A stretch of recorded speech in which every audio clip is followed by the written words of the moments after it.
Assalamualaikum warahmatullahi wabarakatuh.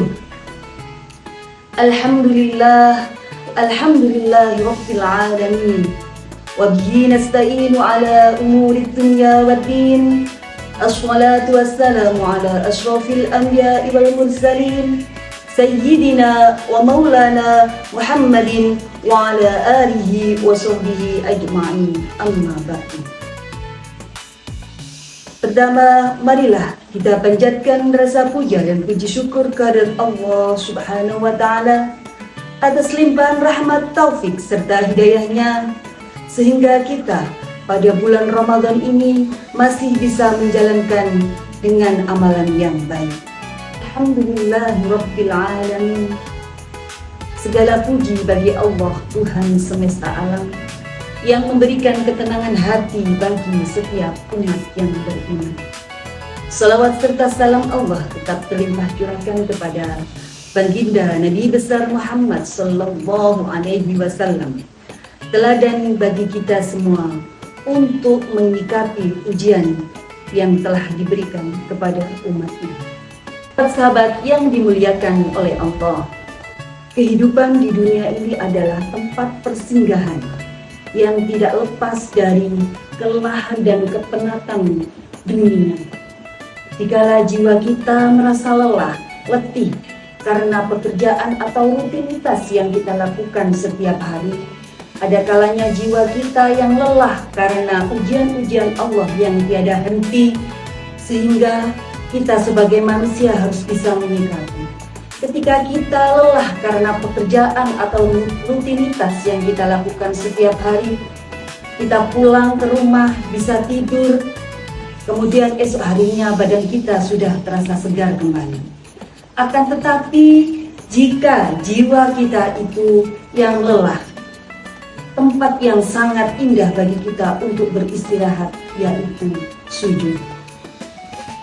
Sujud bukan hanya gerakan atau rukun sholat yang menggerakkan dahi ke lantai, akan tetapi sujud adalah puncak kedekatan hambanya terhadap penciptanya. Rasulullah Shallallahu Alaihi Wasallam bersabda, momentum yang terdekat seorang hamba dan Tuhannya yaitu ketika sujud. Oleh karena itu, perbanyaklah doa saat itu. Hadis riwayat Bukhari Muslim adalah Allahumma inni as'aluka husnul khotimah. Ya Allah, aku memohon kepadamu akhir doa yang terbaik. Mengapa sujud menjadi tempat istirahat? Pertama, pengukuhan ketuduhan atau kerendahan hati. Ketika kita sujud, kita meletakkan anggota tubuh yang paling terhormat, yaitu wajah kita, sejajar dengan kaki di atas tanah. Oleh karena itu, ini adalah simbol bahwa kita sebagai umat manusia ketika sujud, semua masalah ego, keangkuhan jiwa gugur di hadapan Allah Subhanahu wa Ta'ala. Jiwa kita menjadi tenang ketika kita sadar bahwa kita adalah makhluk yang terkecil di hadapan Allah Subhanahu wa Ta'ala yang maha besar. Allahu Akbar. 2. Dekapan doa yang mustajabah. Ketika dahi kita menyentuh tanah di atas sajadah, jiwa kita sedang menyentuh langit. Sujud adalah tempat yang sangat berharga bagi setiap manusia karena kita dapat meluangkan waktu atau menumpahkan segala masalah kita di hadapan Allah Subhanahu wa Ta'ala. Sujud adalah tempat terbaik untuk menumpahkan segala keluh kesah. Doa dalam sujud, terutama sujud terakhir di waktu sholat, adalah waktu yang mustajabah. Yang ketiga, terapi jiwa dan fisik, ketenangan dan kesehatan. Spiritual, sujud dapat meredakan stres dan kecemasan. Secara fisik, dengan kita bersujud, posisi sujud yang memperlancar aliran darah dan oksigen ke otak. Secara ilmiah membantu menenangkan saraf dan pikiran kita yang semrawut. Sahabat yang dimuliakan oleh Allah, doa dalam sujud, manfaatkanlah doa ketika kita sujud dengan sebaik-baiknya, baik dalam sholat fardu maupun sholat sunnah. Jangan terburu-buru untuk meninggalkannya, atau kita cepat kilat ketika kita bersujud. Rasa momen itu kita nikmati dengan baik. Di antara doa yang diajarkan oleh Rasulullah SAW untuk ketenangan jiwa dalam bersujud, terutama sujud terakhir.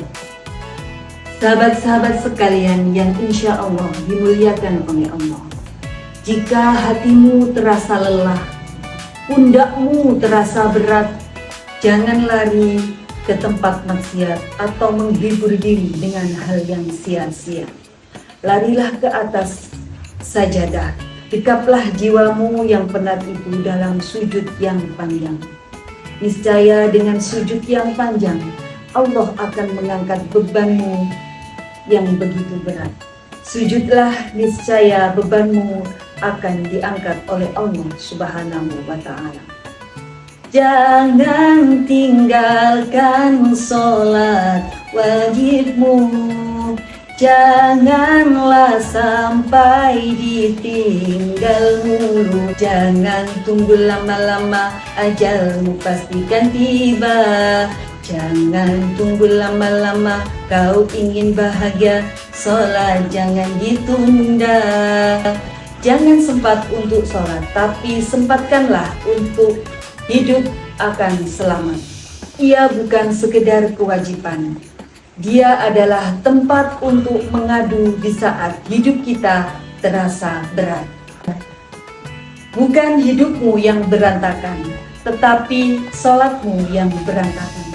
Wasta'inu bisobri wassolah, perbaiki sholatmu, bukan gaya hidupmu.